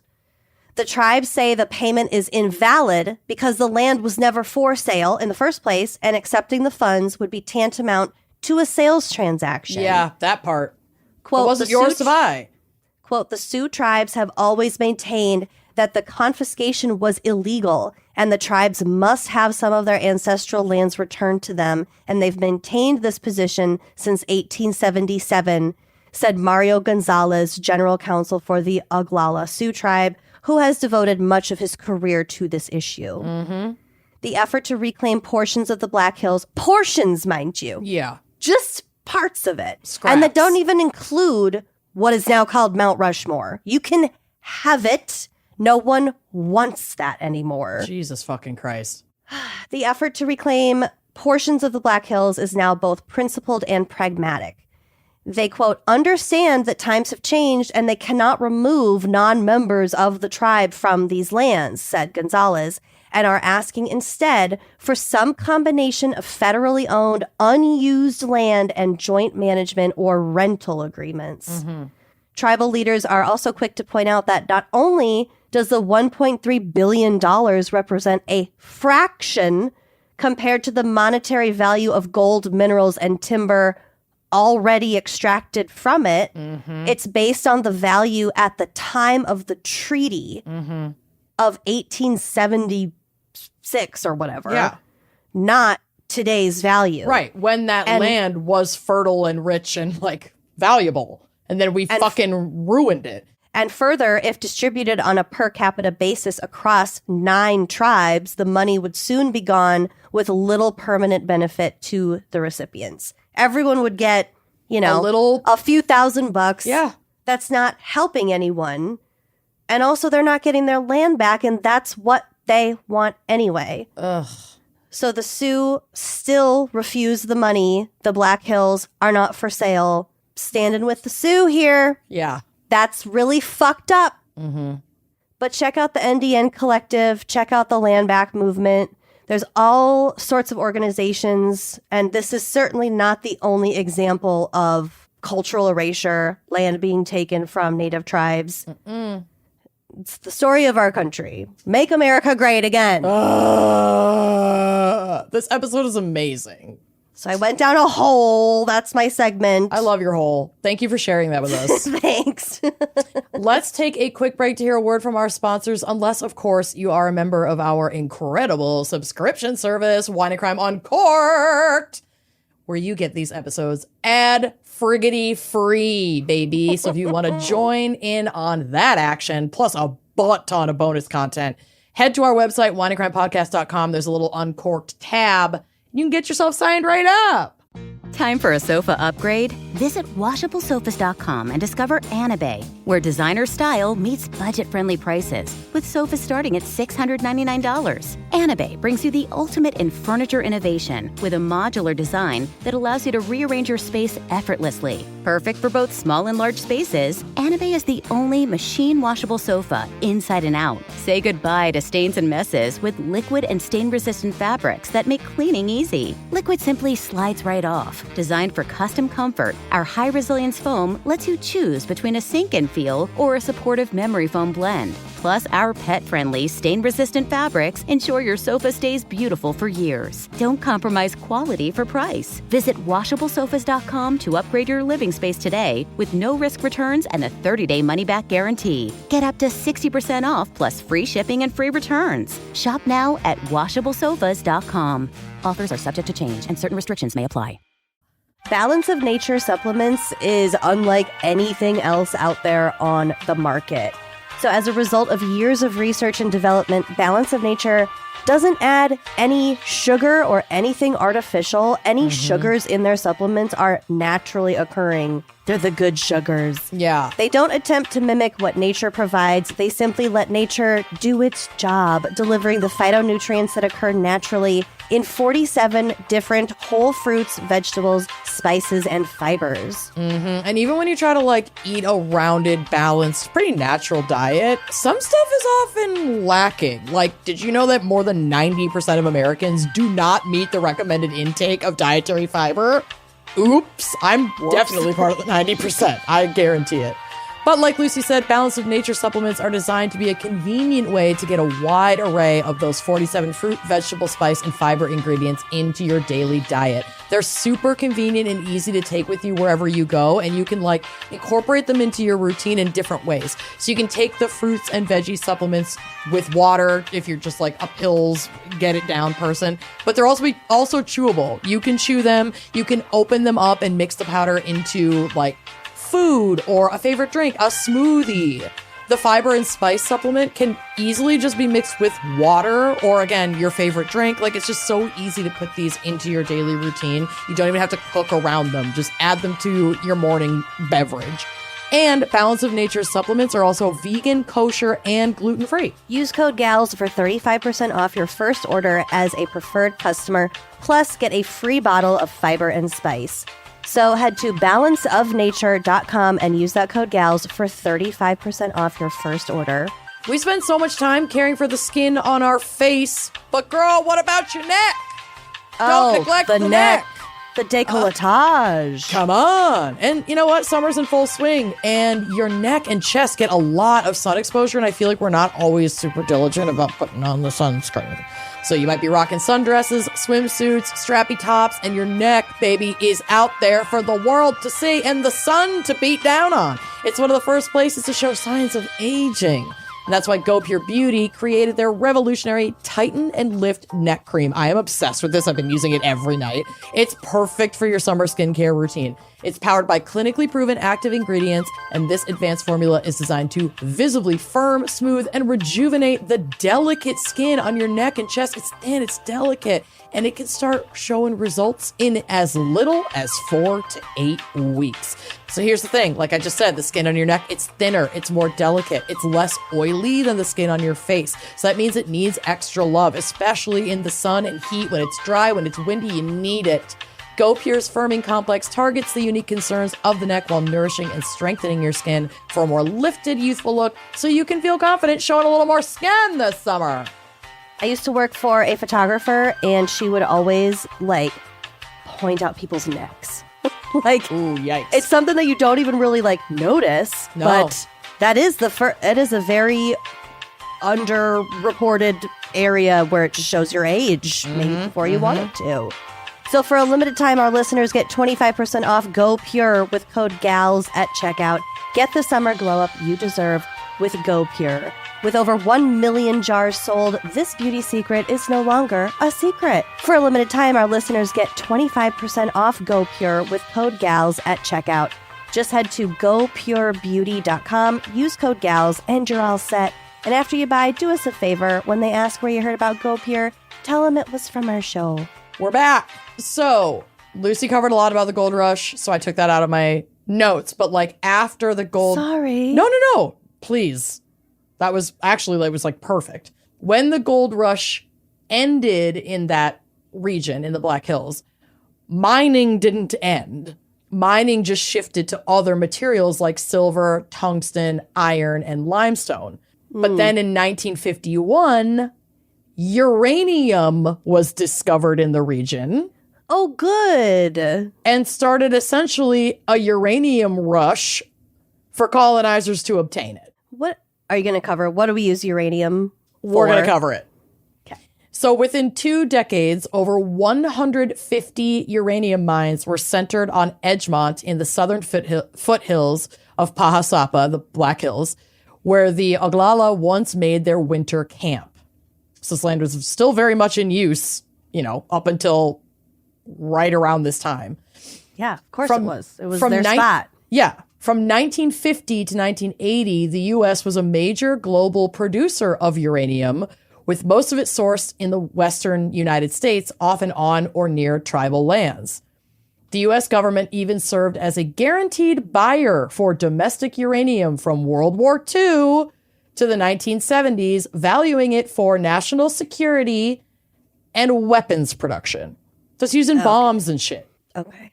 That's what uranium is predominantly used for. So, yeah, this was a huge resource for the United States to have control over and to make money not only off of the uranium itself, but the weapons we were making with that uranium and then sending abroad. So like, again, this is one of the millions of ways that struggles of oppression are interconnected. Killing indigenous populations here in the United States to pillage their land, to make weapons, to kill populations abroad. Like, none of this is isolated. It's all part of one big nasty beast. It's a fucking chain. The legacy of uranium mining is one of profound harm. Despite early evidence from Europe in 1932 that uranium mining posed considerable health risks, health and safety protections for miners in the United States were minimal until 1962. God. Our parents were like getting ready to go to college. They were like in high school. Okay, you said uranium. I was thinking of the radium girls. Well, it's interesting related? that you say that because uranium is a radioactive material. So it's the same concept. Essentially, It gives you horrible cancers and things. Yep. We're going to get to it. Okay. So studies by the United States Public Health Service then confirmed a correlation between radon levels in mines and cancer rates, leading to federal radon limits in 1967. However, before these limits, miners were exposed to radon levels far exceeding modern safety standards. It's like almost beyond measure because there were just no protocols whatsoever. Like where do you even start? It's already rampant. So the uranium market did take a dive in 1986 because of Chernobyl, and that like turned off a lot of U.S. Excitement about nuclear power. Mm-hmm. So uranium mining corporations abandoned a lot of their operations. So, for example, from 1944 to 1986, 30 million tons of uranium ore were extracted from the Navajo Nation, leaving behind at least 523 abandoned uranium mines and 4 abandoned uranium mills. So the Navajo Nation Southwest. Yes. Utah, Arizona. Yes. Ish. Yep. So this is like one area. That's just one example. That's like the biggest abandoned mines, but there were mines all over the Sioux territory as well. Oh, 523. Just in the Navajo Nation. Jesus Christ. The Lakota tribal territory itself hosts over 3,200 uranium mines, many of which are still awaiting cleanup to this day. 3,200? 3,200. In the Black Hills? No, that's in, the Lakota tribal territory. So yes. Holy shit. So like. That's disgusting. Yeah. So the U.S. instigated this, and then basically the optics of nuclear power were not chill after Chernobyl, so they abandoned them. Not chill. Not chill at all. Bailed on these projects and then left these crumbling and dangerous sites unmitigated all over reservation land. Oh my God. The impact on indigenous communities has been fucking devastating. Historically, uranium miners suffered from asthma, lung cancer, and kidney damage. Many Lakota believe uranium contamination is partly, if not very much, to blame for epidemic levels of birth defects as well as infertility. Oh my God. Cancer, kidney disease, all happening on the Pine Ridge Reservation, which currently has Pine Ridge, man. Which currently has the lowest life expectancy of any United States county. So like basically anywhere in the United States, they have the lowest life expectancy. Yeah. So just a little bit of, I told you I was like way into Wounded Knee. Mm-hmm. That was in like high school. Mm-hmm. And so when we took a road trip through South Dakota in 9th grade, I was like, we got to go to Wounded Knee. Mm-hmm.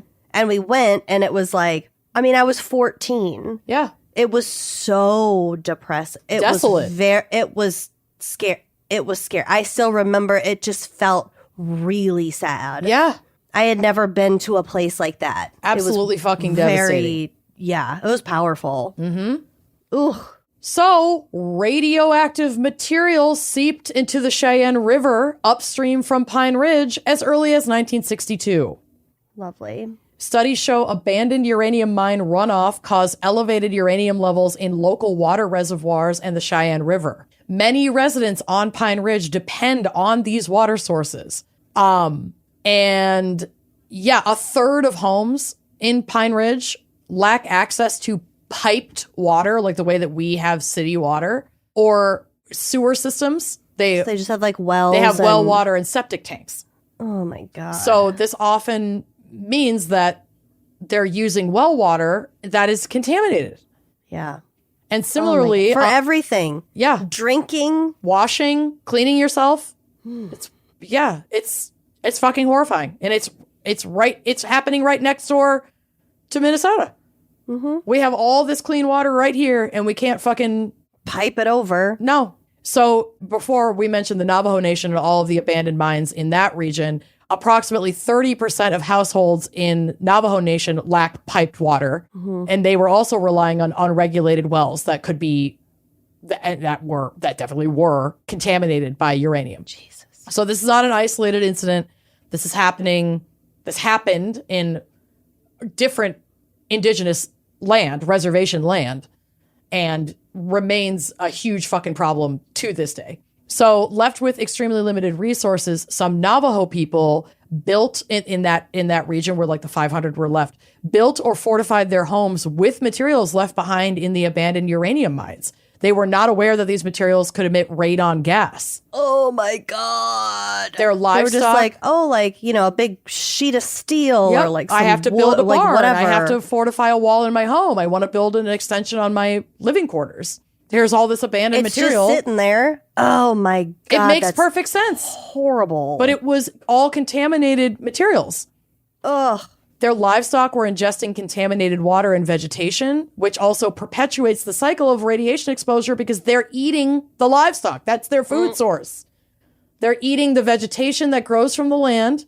Then they're feeding their cows and livestock with that vegetation. And then they're slaughtering those animals to consume for food. And all of it has fucking cancer causing. It's on like a cellular level. Yes. Like, can't wash it out. They were literally. It's in everything. They were literally surrounded by and ingesting radiation. Oh my Lord. Or radon gas. Cancer rates in the Navajo Nation doubled from the 1970s to the 1990s, directly coinciding with the uranium boom. Holy shit. So while the Radiation Exposure Compensation Act, RECA, of 1990 compensated miners for certain work-related illnesses, it did not cover just the people living near abandoned mines and mills who developed radiation exposure-related illnesses. So they were only giving money to the miners who were directly in the mines and working in the mines, but any of the community members that were equally affected by the long-term effects of this didn't get a cent. Equally exposed. Didn't get a fucking penny. Although there have been legislative efforts to expand the RECA, surprise, they have not moved forward. Today, companies like PowerTech, yuck, are applying to open new uranium mines, anticipating increased profitability due to deregulation and the appeal of nuclear power as a climate-friendly energy source. So the proposed Dewey Burdock mine in the Black Hills would suck up as much as 8,500 gallons of groundwater per minute. What? And aims to extract up to 10 million pounds of ore. 8,500 gallons a minute. Yep, of their groundwater. You guys. We won't clean it, but we'll use it for our we'll extract it for our mine. We have finite resources. Y'all, this shit's crazy. And it's like, why? Because we need to make more fucking weapons? What do we fucking need this shit for? Leave it alone. Power tech? I picture them making like graphing calculators. I'll look. Power tech. I just assumed they were some evil. That's fair. Focused on strength. Ew. Oh no, that's exercise equipment. I'm not going to throw you under the bus. I did try TRX for the first time today. I thought it was those weird rope things like this. It's not. It's just a suspension system. You're just hanging by some straps from the ceiling. Power Tech Labs, the power of trust, the future of energy. It's like nuclear power shit. Scientists, Cool. engineers, and technical specialists, blah, blah, blah, blah, blah. From around the world, our cross-departmental teams investigate, diagnose, and solve complex problems with a variety of markets with highly technical specialization and to exceptional standards. That is fucking jargon. Nobody cares. That didn't say anything. No. I hate you. Fuck you. Anyway, that's the bad. That's a lot of bad. But let's talk about the baddies related to this, not only historical trauma because of the uranium, but trying to stop the current progress of like going back in there and trying to extract these resources once again and cause further harm to these communities. So in the face of these grave threats, Indigenous women have been at the forefront of the resistance for decades. Of course. One such leader is Regina Brave, a name you may not recognize, but whose image you very likely will. And I want you to go to the drive. Regina Brave. I know, truly. She's very fucking brave. So you should see her. Oh, yeah, Regina. You've definitely seen this picture, and I'm going to describe it. Hell yeah. Okay, good. In 1973, at the age of 32, Brave was on the front lines of a 71-day Wounded Knee occupation. Okay, I'm so glad you're talking about this because I was going to, and again, I ran out of time. Yeah, I'm not going to go super deep because I have a lot of baddies to talk about. But This was a standoff in the 70s between federal marshals and indigenous activists on the Pine Ridge Indian Reservation. And Regina Brave was photographed holding a rifle. And that's an image that appeared on front pages across the country. And I read a little interview with her where she was like, essentially the photographer asked for her consent to take the photo. And she was like, sure, no one's going to use this. Like, I'm a woman. And then that's exactly why they used it. Yeah. And then it went completely viral for the day. It was on the front page of fucking everything. And it's a phenomenal photo. She looks bored. Like, yeah. I mean, for what I assume would be the mainstream press at the time being like, oh, there's gunfire at the reservation and the uprising and there's riots. And then she's just there like literally just protecting her home. Right. And obviously this is 1973, so it's not the Wounded Knee massacre, but there was a standoff on this sacred site, which has become like a pretty politically charged area for indigenous activists to gather. Well, it's part of the Pine Ridge Reservation. They're incredibly impoverished. Yes. So they're obviously outside forces were coming in and fucking with them, and they were standing up to them. And this iconic image was everywhere. But that's Regina Brave. Wow. She is incredible. So she was photographed holding a rifle, an image that appeared on front pages across the country. The incident on the same site where the U.S. Army massacred Lakota people nearly a century earlier helped launch the American Indian movement and Brave's career as an activist. By the age of 79, like she's fucking been doing this her whole goddamn life, she continues her fight. She was one of the last people arrested in the Standing Rock protests against the Dakota Access Pipeline in 2017. Hell yes. Today, she and other Lakota elders are staring down the proposed Dewey Burdock uranium mine for fucking power tech or whatever the fuck, arguing that the project violates the 1868 U.S. Lakota Treaty and federal environmental laws by failing to account for the sacred nature of the site, on top of all of the horrific environmental implications that the sites would have. They fear burial grounds would be destroyed and waters permanently tainted.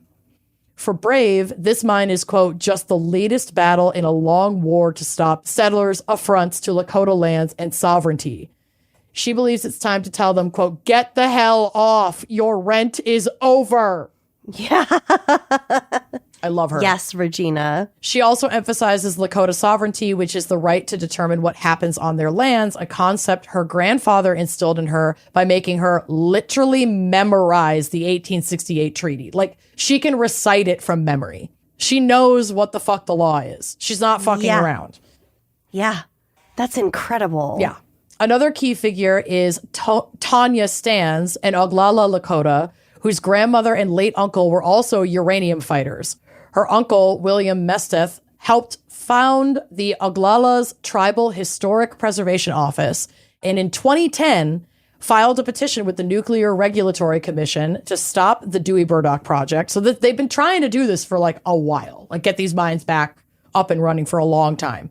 When resistance waned within the Tribal Historic Preservation Office, Brave and Stans came together to create Magpie Buffalo organizing to keep the fight alive, with Stans asserting, quote, "We are the women that have learned and we are the leaders." Fuck yes. Yes, I love that. A pivotal force in this ongoing struggle is the Women of All Red Nations, or WARN, W-A-R-N, established in Rapid City, South Dakota in 1970. Better than come. I'll say that. It is better than come. I will say that.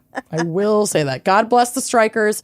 God bless, the black leaders that came together from the church. The sentiment is beautiful. The name, acronym didn't hold up. A little rough. So this was established in Rapid City, South Dakota in 1974 by Madonna Thunderhawk, Lorelei Decora Means, and Phyllis Young, as well as other... Madonna Thunderhawk. Fucking get it. I know. That's amazing. All of these women are so badass. Yeah. And like Madonna Thunderhawk is fucking hardcore. I mean, she's like on the front lines of so much shit. It's pretty incredible. Definitely someone whose career in activism everybody should be reading about, as well as other Indigenous women that are part of WARN. So WARN was created to focus on issues most pertinent to Indigenous women. And that included galvanizing a global movement for Indigenous rights from reservation communities to the United Nations.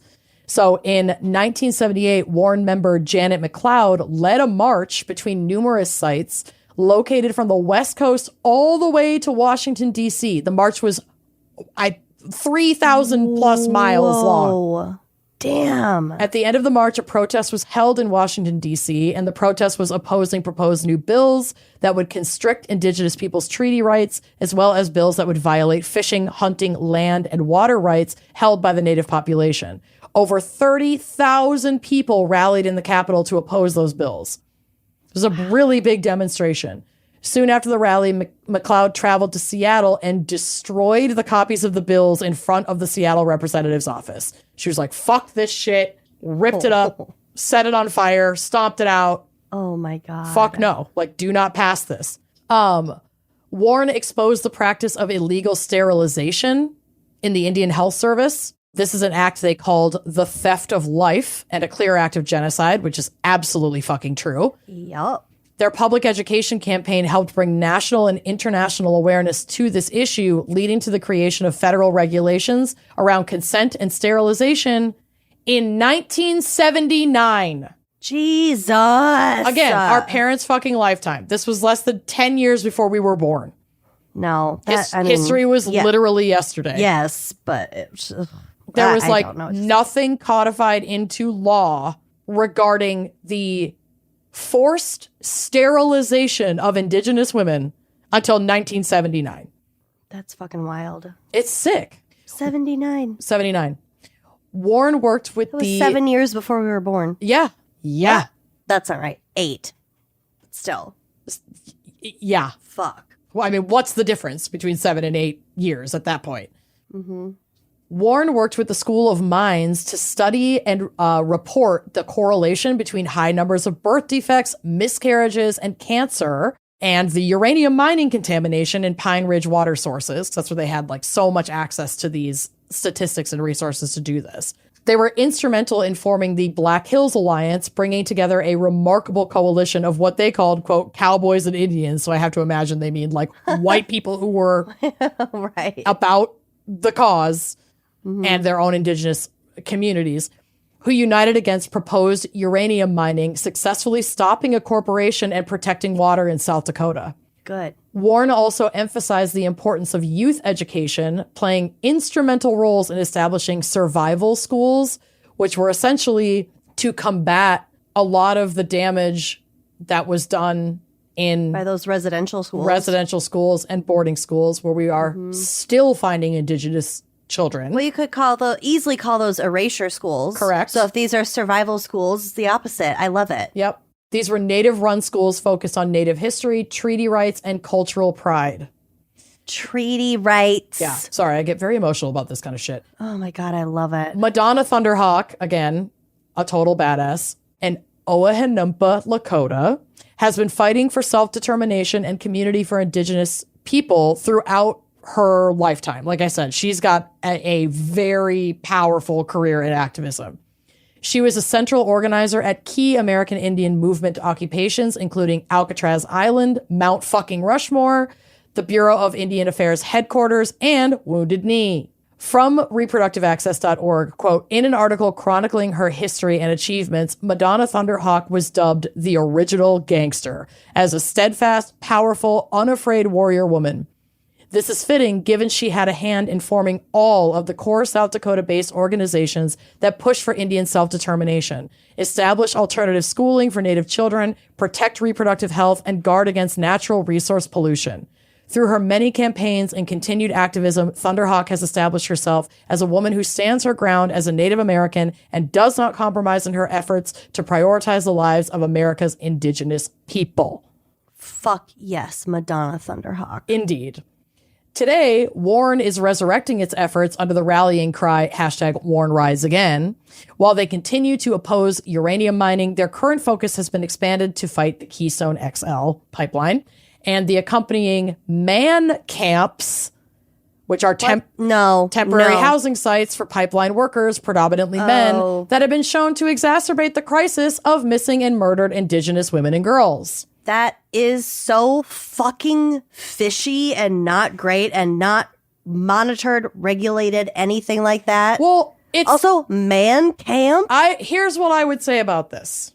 It's not fishy and it is monitored, but there's no accountability. We have so many stats.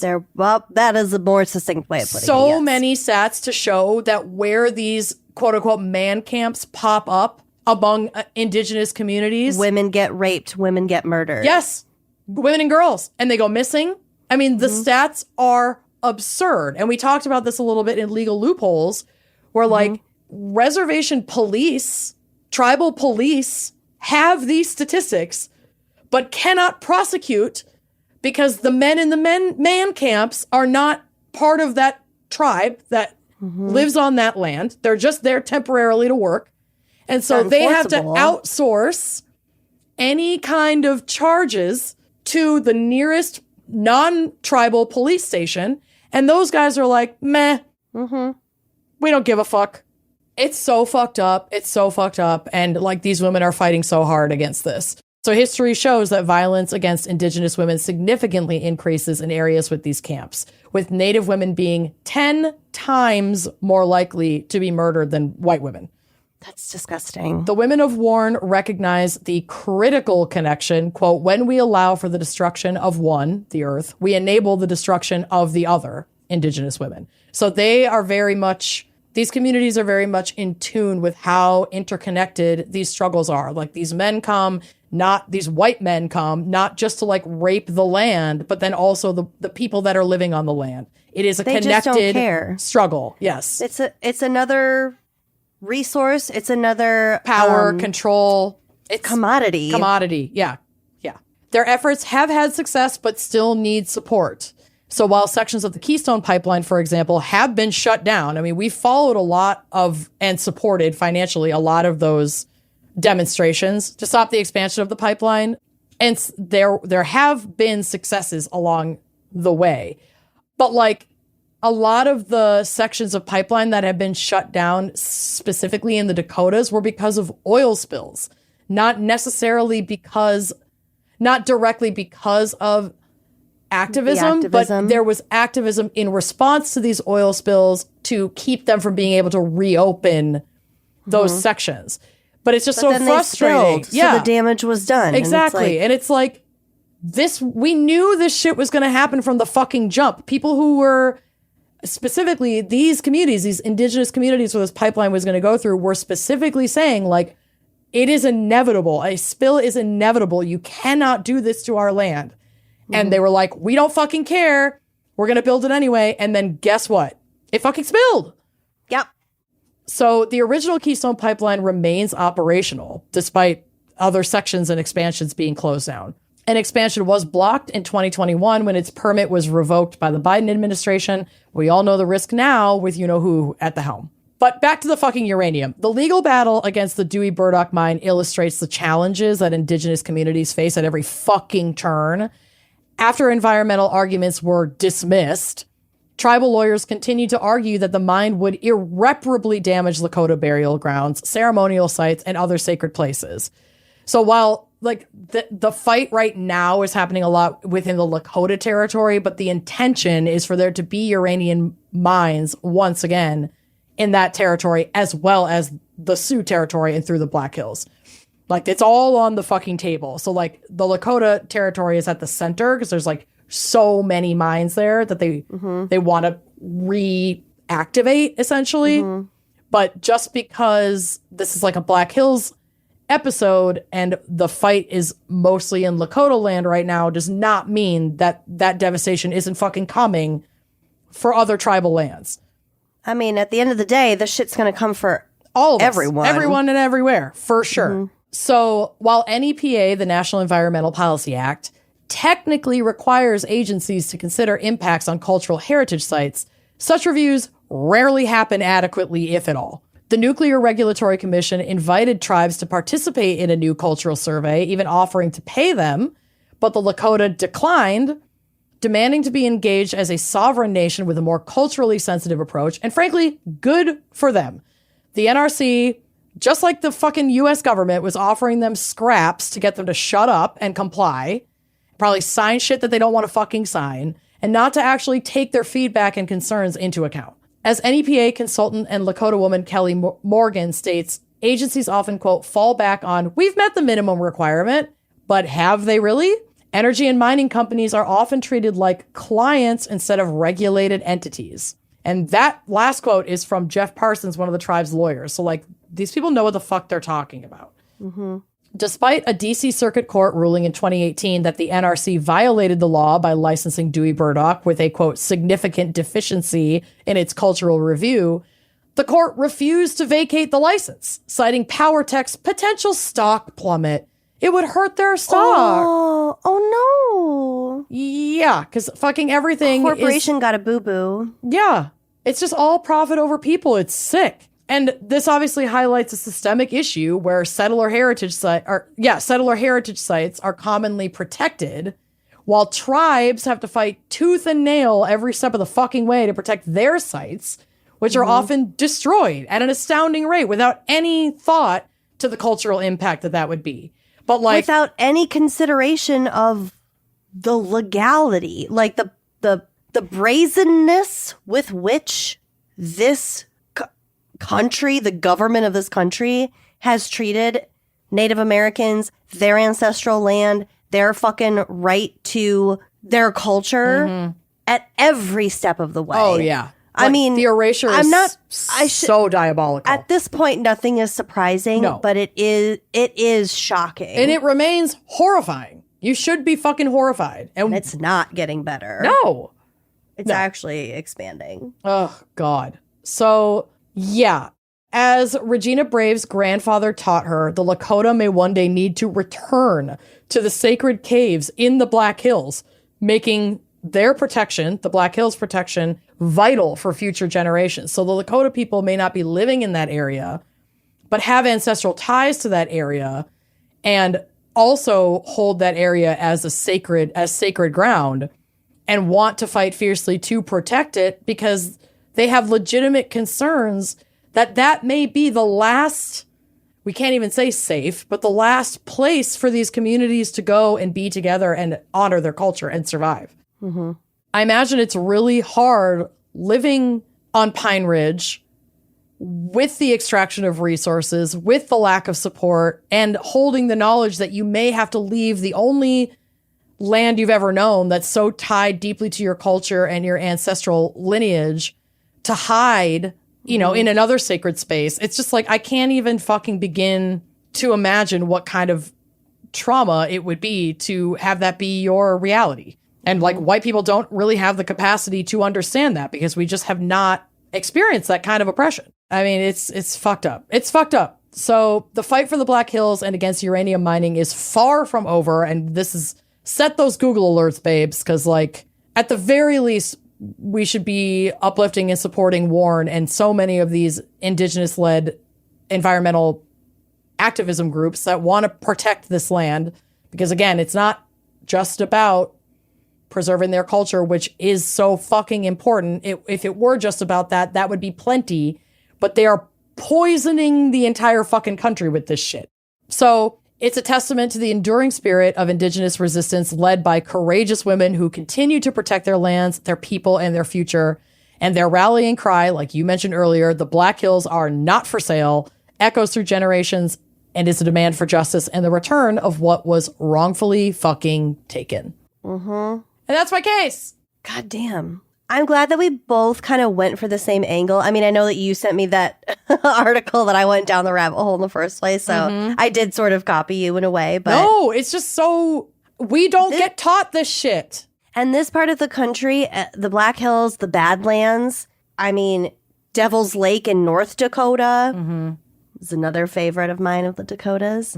This shit is so beautiful and it's precious. Right in our backyards. If you live in the Midwest and you have not visited the Black Hills, I highly encourage it. Gorgeous. There's buffalo. There's black bears. Yeah, it's stunning. There's all sorts of stuff. And while you're Fun there, music. you know, you can go and not just give money to the federal government by going to the parks, but also Go see Crazy Horse. Yeah, absolutely. Which is like the indigenous response to fucking Mount Rushmore. And it is like way fucking cooler and actually it's impactful. Very far from being finished, but you can donate money at the visitor center. Take a look at it. I think it's every bit as, if not more impressive than fucking Mount Rushmore. Mount Rushmore is literally so goddamn overrated. a wart on a foot is more impressive than fucking Mount Rushmore. Fuck Mount Rushmore. Fuck Mount Rushmore. So yeah, all of this is to say Black Hills, gorgeous, deserves to be protected. The people who consider it sacred to them, they deserve to have it back and breathe their life back into it because it is a very special area. It is. And you know who else is very special? Lori Vanderpool. Lori, thank you for letting me I don't know if this is where vent you out my grief in a fucking fire hose at the top of the episode. I loved it. I didn't cry. You didn't. You did very well. And I don't know if this is the direction you wanted us to go, Lori, but you gave us a lot of option. Like, so we fucking rolled with it. This is where we landed. I hope you liked it. Hope you liked it. Thank you so much for listening. As always, if you're a member of Uncorked, big special thank you. If you want to hear this episode and our entire back catalog ad-free, go join us on Uncorked. Fuck ton of bonus content. You get spooky little bitches. You get a mansplaining. You get monthly happy hours. You get drunk dives. Yeah, you get exclusive merch. You get pre-sale for live shows. It's a good situation. It's a pretty good situation. So yeah, if you're interested in that, go to our website, wineandcrimepodcast.com. Click on support, I think. Yep. That'll take you where you need to go. We've got an Uncorked tab, I think, at this point. I don't know. Whatever, I just go to the can't keep website. up. Whatever, just go to the website. Please. Thanks for listening, and we'll see you next week. Bye-bye. Jesus. She's here. Ah! Thanks for listening to Wine and Crime. Our cover art is by Danielle Sylvan. Music by Phil Young and Corey Wendell. Editing by Jonathan Camp. Our production manager is Andrea Gardner. For photos, sources, and other resources, head to wineandcrimepodcast.com. You can follow us on all the socials at Wine and Crime Pod. If you'd like to show your support and get access to all sorts of wine-fueled bonus content, check out our premium channel at wineandcrimepodcast.com/uncorked. Cheers!